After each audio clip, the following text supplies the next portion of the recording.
10 curiosidades sobre el sexo en la antigua Roma. Los romanos veían la sexualidad de un modo bastante distinto al nuestro, y algunas de sus costumbres hoy, sin duda, nos resultarían chocantes.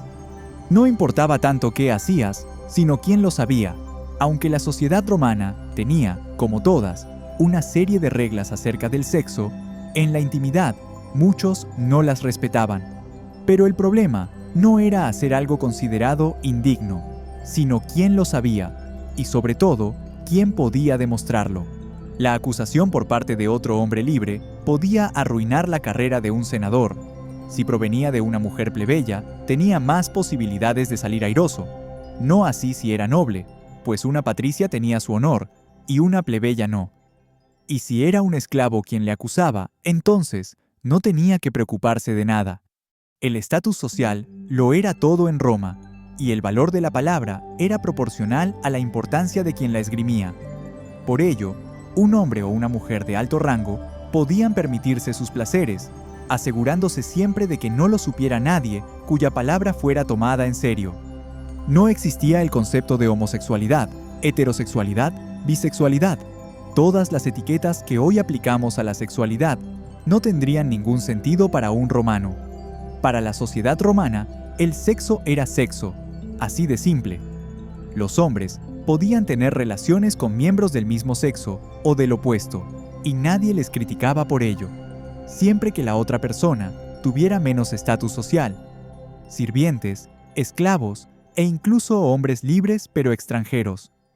En el caso de las mujeres casadas, tenían que llevarlo con discreción porque estaba en juego su honor, pero las libertas o las extranjeras podían permitirse una mayor libertad, ya que los romanos no las consideraban miembros de pleno derecho de la sociedad.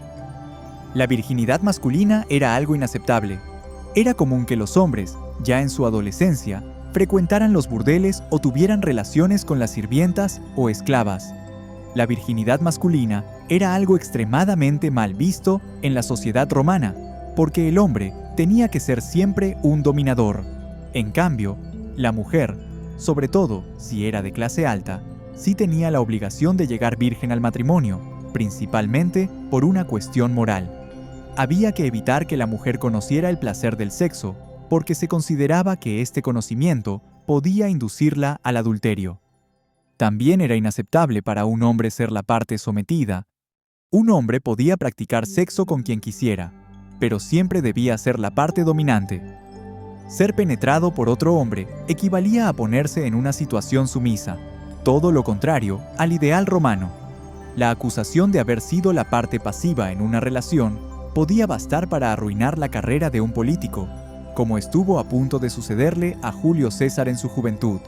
Peor aún, era la acusación de haber practicado sexo oral a una mujer, aunque fuera su esposa, ya que para los romanos la boca era el instrumento de la política, el comercio y todas las actividades importantes, y ensuciarla equivalía a despreciar su importancia para la comunidad.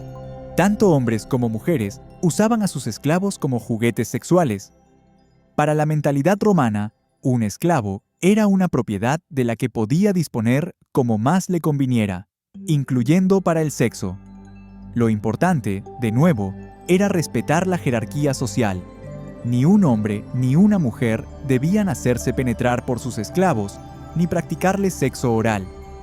No debían darles placer de ningún modo, pero ellos estaban obligados a dárselo a sus amos.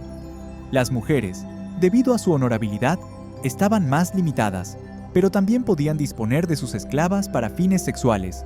De hecho, era preferible que emplearan a otras mujeres porque, en el peor de los casos, nadie podría acusarlas de haberse dejado dominar haciéndose penetrar por un esclavo. Las tabernas ofrecían los servicios sexuales de sus camareras. Los fast food y tabernas romanas no solo ofrecían comida y bebida, sino también los servicios sexuales de sus camareras. Por ello, este era uno de los oficios considerados infames, indignos, y generalmente recaía en mujeres de muy bajo estatus social, como esclavas, libertas pobres o extranjeras. Pero si la necesidad apretaba, no era imposible que el propietario de una taberna llegase a prostituir a sus propias hijas, sabiendo que eso las condenaba a no salir nunca de los estratos más bajos de la sociedad. Se podía identificar a las prostitutas por el color de los cabellos y la ropa. Las prostitutas tenían una consideración social incluso peor, refiriéndonos a las de clase baja, no a las ricas cortesanas, por lo que cualquier miembro respetable de la sociedad quería evitar ser visto junto a ellas. Por ese motivo, las prostitutas debían resultar fácilmente identificables. El modo más evidente era teñirse el cabello de colores claramente artificiales, como azul y naranja. También se las podía reconocer por su ropa. Mientras la típica mujer romana usaba una vestimenta muy recatada, las prostitutas usaban ropa sencilla, ligera, lo que también les permitía desvestirse y vestirse rápidamente, y que resaltara las formas del cuerpo. La prostitución era extremadamente barata, y cuando decimos extremadamente barata, no es una exageración. Un servicio sexual económico podía costar lo mismo que una copa de mal vino, alrededor de 1 o 2 haces. Este precio no solo se aplicaba a los peores burdeles, sino incluso a los ya mencionados servicios de las camareras, y se explica porque a esos lugares solo acudían las clases bajas, y las mujeres que se prostituían, y menos frecuentemente hombres, eran esclavas o libertas pobres que no tenían ninguna esperanza de ascenso social. Totalmente distintas eran las meretrices, el equivalente a las hetairas griegas, mujeres cultas y ricas que no solo proporcionaban sexo, sino también una compañía agradable. Sin embargo, por mucho que gozaran de un mayor respeto por su riqueza, para la moral romana seguían siendo indignas y en ningún caso equiparables a una auténtica mujer que debía ser pudorosa. La pornografía era considerada de buen gusto. No es extraño que las excavaciones revelen mosaicos u objetos de temática sexual.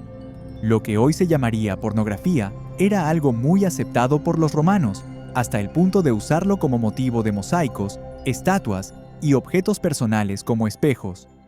En Roma, se consideraba que el sexo era un regalo de Venus, la diosa del amor, y si era un regalo, no había que ocultarlo ni despreciarlo.